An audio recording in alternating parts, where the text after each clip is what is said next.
텔레그램 N번방 사건을 계기로 수면 위로 떠오른 디지털 성범죄. 그런데 가해자의 상당수가 10대 미성년자로 밝혀졌습니다.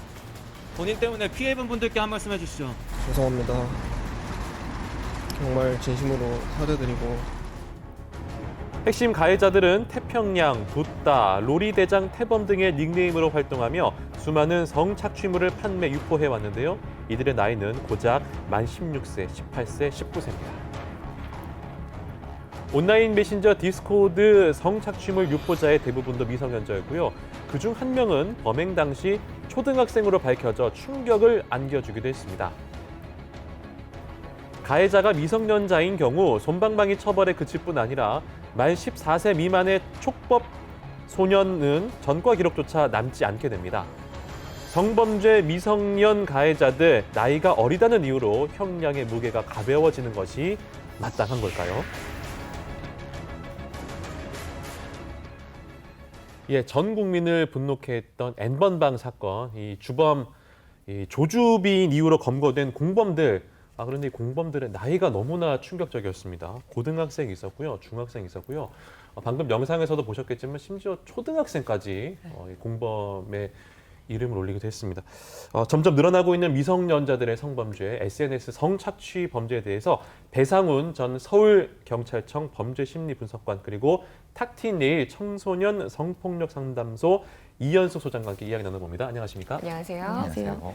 예, 일단은 조주빈의 공범 붓다. 그러니까 이 네. 사람 이름 강훈인데 18세 미성년자였고요. 그 이후에 조주빈의 후계자라고 불리는 닉네임이 태평양 원정대인데 이게 이모 씨라고 불러야 되는지 사실은 이모 군으로 불러야 되는지 너무 애매해요. 왜냐하면 나이가 16살이거든요. 네. 그렇습니다. 태평양 원정대 이모군 어떤 범행을 저지른 겁니까? 대한민국 태평양은 만 16세 고등학생. 예. 네. 이제 조주빈의 지시를 받아서 작년 5월부터 올해 2월까지 무려 17명의 피해자의 성착취 영상물을 박사방에 게시하고 예. 네. 그중에 이제 한 개를 그 박사방의 어떤 그 방을 관리한 혐의를 받고 있습니다. 예. 그러니까 네. 조주빈을 축으로 한 일종의 단일 유기체처럼 움직인 예. 일종의 하수인이지만은 사실은 어떤 공범 역할을 했던 예. 사람이죠. 네. 그 조주빈과 강훈은 신상 공개가 됐는데 지금 이 이모 군에 대해서 태평양 군에 대해서는 지금 신상 공개가 안 되고 있는 상황이죠. 텔레그램에서 옮겨간 메신저 디스코드도 있다고 하던데 여기서도 아동 그 청소년 성착취물을 유포한 10명 정도가 검거됐다고요. 미성년자가 또 상당수 포함됐다고 들었습니다. 그러니까 텔레그램 박사방에 대한 수사망이 좁혀오자 예. 더 보안성이 더 높은 이 디스코드로 이동을 한 건데요. 거기에서 이제 실명 10명 정도가 네. 이제 예. 검거가 됐는데 거기는 이제 그 자료를 옮겨와 갖고 네.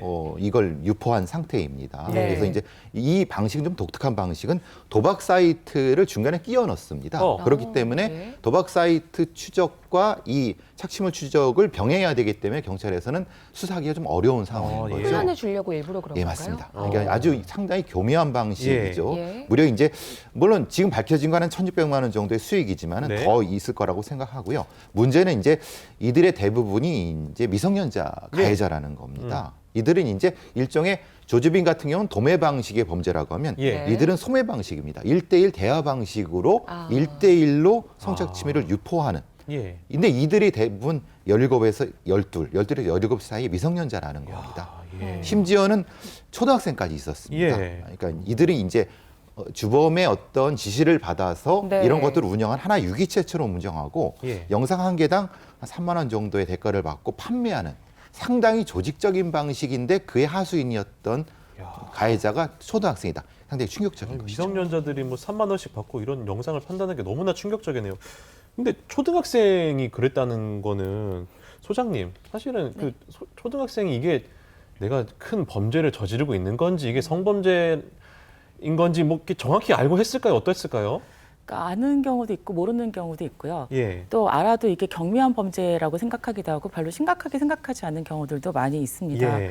그리고 또 이들은 그 피해자가 얼마나 힘들지 미처 생각하지 못하는 경우도 있고요. 예. 네. 그리고 또 어떤 경우에는 이렇게 해도 괜찮은 여성들이 있다, 상관없는 여성들이 있다 이렇게 인식을 하기도 하고 예. 또 한편으로 이런 측면도 있는 것 같아요. 그러니까 이 아동 성착취물 같은 경우에는 네. 미성년자가 아무래도 피해자한테 접근하기가 쉽잖아요. 그리고 걸려도 처벌받을 가능성이 적다 보니까 예. 아이들을 끌어들여서 범죄에 이용하는 이런 경우들도 있는 것 같습니다. 네. 아.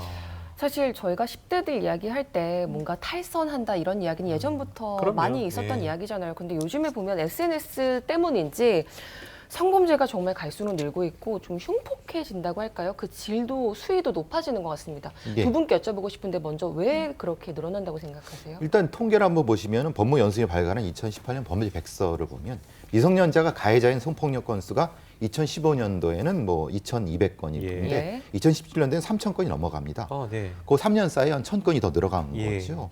여성가족부 발간한 것에도 여러 가지 그 범죄 유형 자체가 좀 세분화됩니다. 네. 성매매 강요부터 네. 음란물 제작, 카메라 등 촬영 같은 형태입니다. 네. 이렇게 된 이유는 기본적으로 아까 선생님 말씀하신 것처럼 기술과 온라인 플랫폼에 대한 접근성이 높습니다. 예. 그러니까 채팅방만으로 피해자들을 접촉할 수 있고 네. 그리고 아시다시피 가상화폐에 대한 접근성이 우리 미성년자들한테 가장 높죠. 자금 예. 추적이 이제 힘든 형태죠. 예. 그러니까 성인들은 접근하기 어렵지만은 오히려 가해자인 미성년들한테 더 접근성이 높은 겁니다. 예. 그러니까 오히려 이 디지털 기술이 네. 이들한테 그 가해에 대한 어떤 무감한 상태가 되는 거고 네. 특히 이제 익명성과 이것은 이런 범죄는 중독성이 높습니다. 중독성. 한 번 높아지면 그 빠지기 더 높아지는 거죠. 예. 그러니까 가해 잔혹성과 높아지면서 결국은 이 범죄 자체가 폭발성이 늘어나는 겁니다. 아, 선을 넘는데 조금 더 마음이 뭔가 부담감 없이 넘는다. 그렇게도 볼 수 있겠네요. 역치가 너무 낮아지는 거예요. 아, 예. 소장님, 예. 네.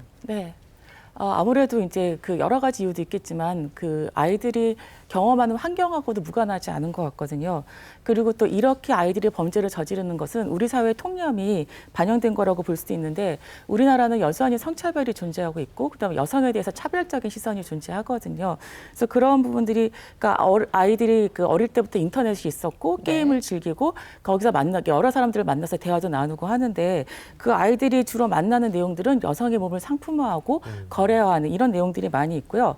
사실 그 초등학교 5, 6학년만 돼도 흔히 야동이라고 표현되는 성표현물을 굉장히 많이 보거든요. 예. 근데 예. 그 야동이라고 하는 것은 그 가벼운 성표현물 정도가 아니라 굉장히 불법적인 영상도 많이 있고요.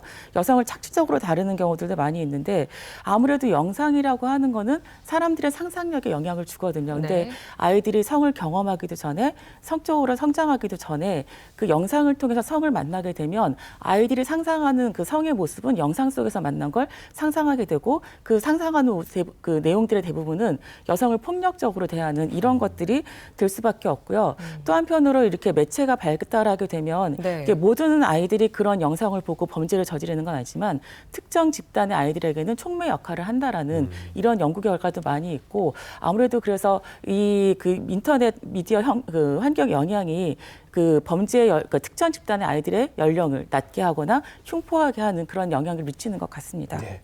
그 배 교수님, 이런 그 이제 미성년자인데 악질 범죄를 저지르는 이런 미성년들에 대해서 뭔가 범죄학 용어가 있다면서요? 뭐라고 부릅니까? 90년대 이후 2000년대 이제 미국의 범죄학에서도 이들을 이제 슈퍼 프레데터, 그러니까 초포식자라는 개념 씁니다. 초포식자. 예. 특정한 공간에서 예. 우점종이 돼갖고 그 어떤 유기체처럼 범죄를 저지르는 집단을 얘기하는데요. 예. 이건 사이코패스와는 좀 다른 의미입니다. 다릅니까? 네. 왜냐하면 이들은 어리고 우람하고 어떤 충동적이고 잔인한데 양심의 가치를 느끼지 않습니다.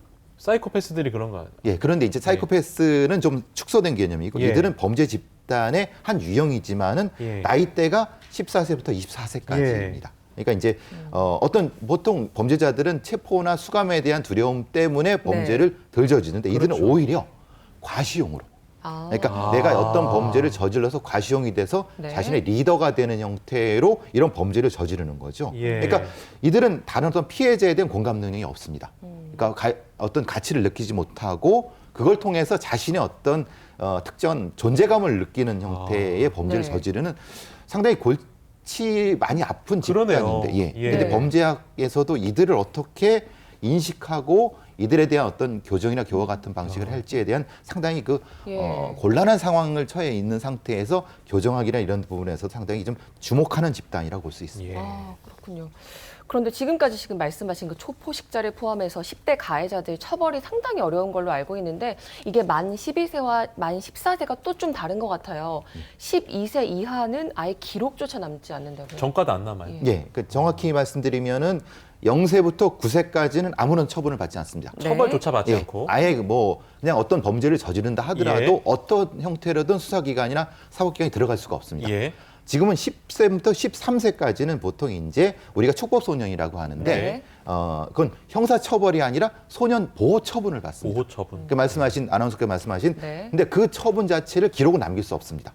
기록을 쓸 수가 없는 거죠. 말하면 나중에 성장에서도. 나중에. 네. 그러니까 요때에 특정한 형태의 어떤 범죄를 저질렀다는 기록 자체가 없기 때문에 사라져 버리는 거고요. 네. 만 14세 이상, 18세 이상까지는 보호 처분과 형사 처벌을 같이 할 수 있는데요. 예. 네. 보통의 경우는 우리 이제 사법부에서는 많이 관대하게 처분을 많이 하죠. 예. 그래서 네. 이제 문제가 되는 형태가 되거든요. 그래서 예. 14세 기준, 10세 기준이 가장 중요한 기준이고 예. 많이 문제가 되는 것이 이제 12세, 13세죠. 네. 예. 그러니까 어떤 집단적으로 절도를 저질렀는데도 불구하고 처벌받지 않고 그냥 집에 그냥 돌려보내는 그런 형태가 가장 위험하고 재범이 굉장히 높다는 겁니다. 이거는 지금 범죄를 저질렀을 때 나이를 기준으로 하는 건가요?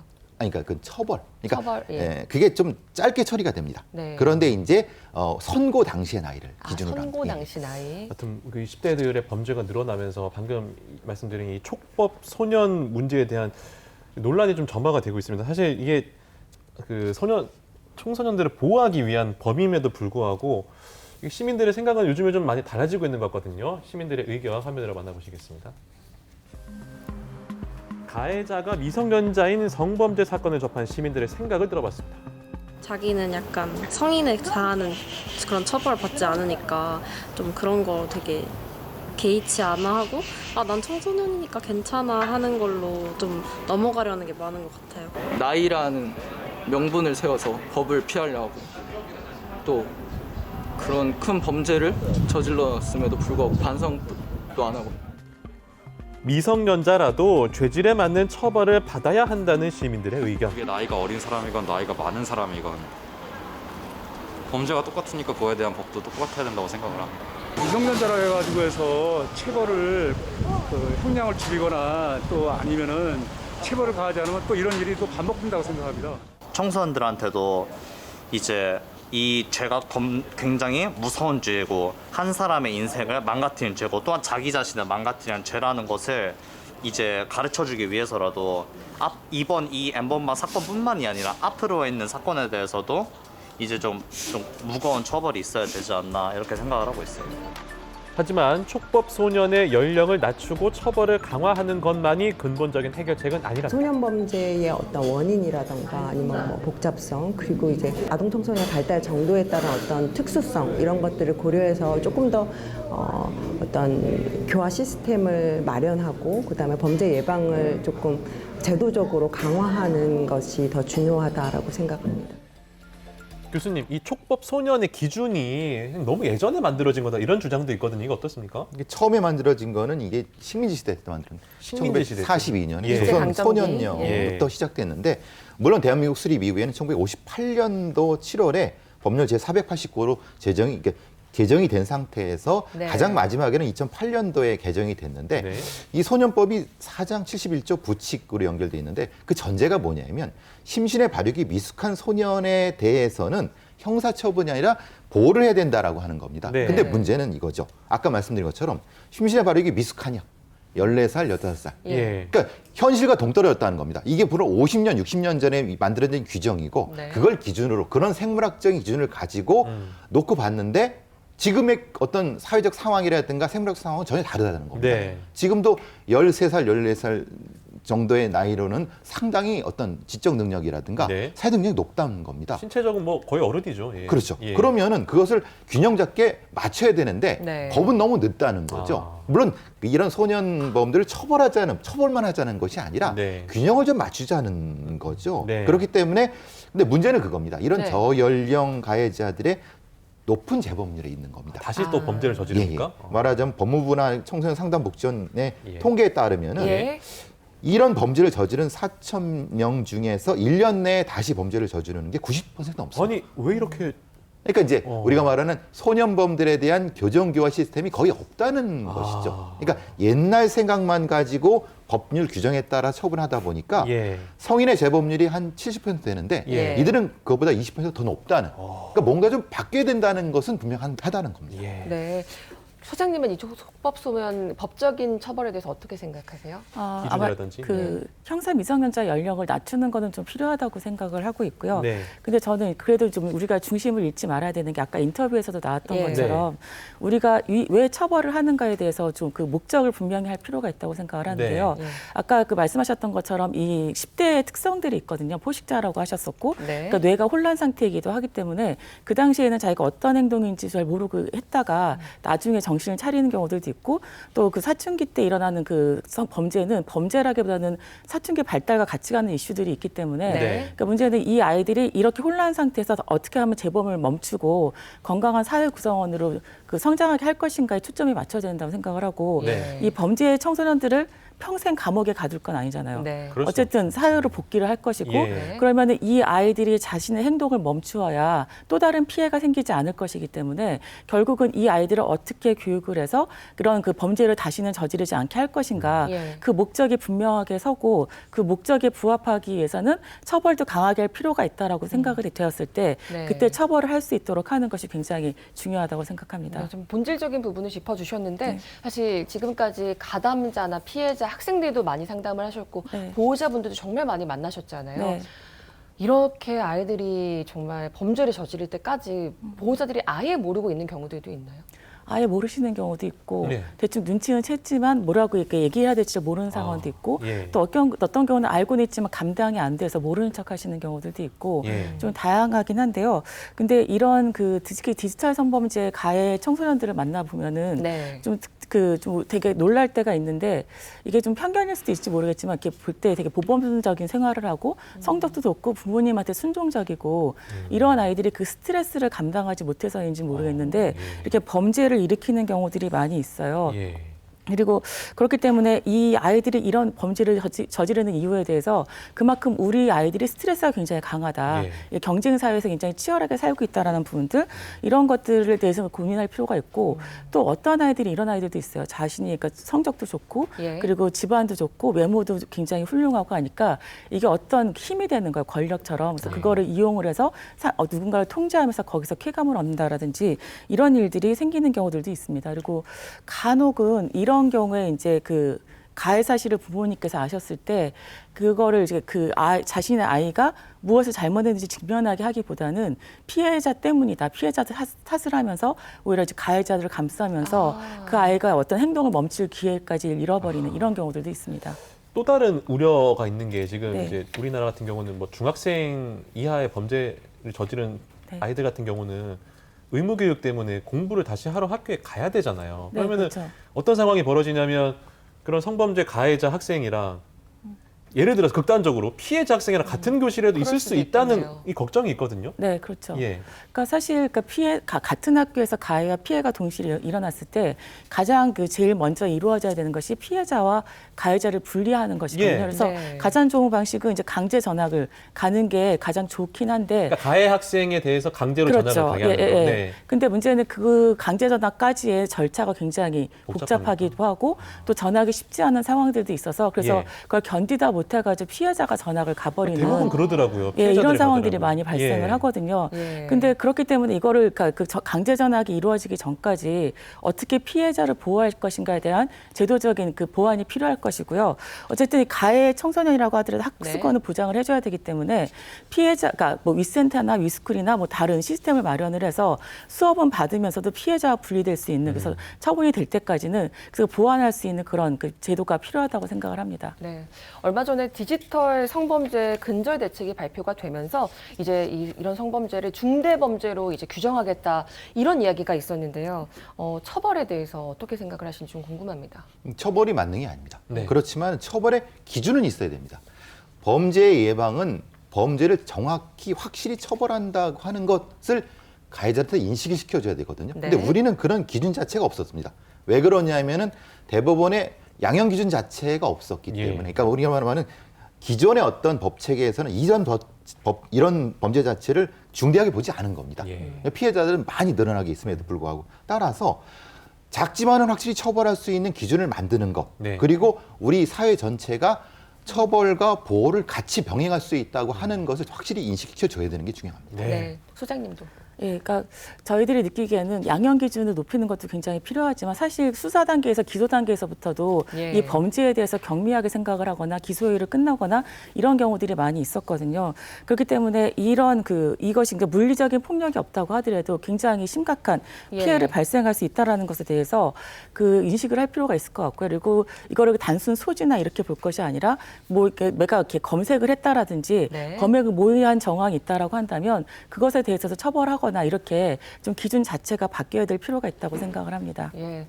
좀 N번방이 판결을 먹고 자랐다 이런 이야기들이 있었는데 오늘 두 분 말씀 들어보니까 이게 판결 그런 처벌 수위를 높이는 것도 중요하고 구조적으로 우리가 아이들의 스트레스도 좀 낮춰주고 여러 가지 문제를 고민해 볼 필요가 있다는 생각 들었습니다. 잘 들었습니다. 고맙습니다.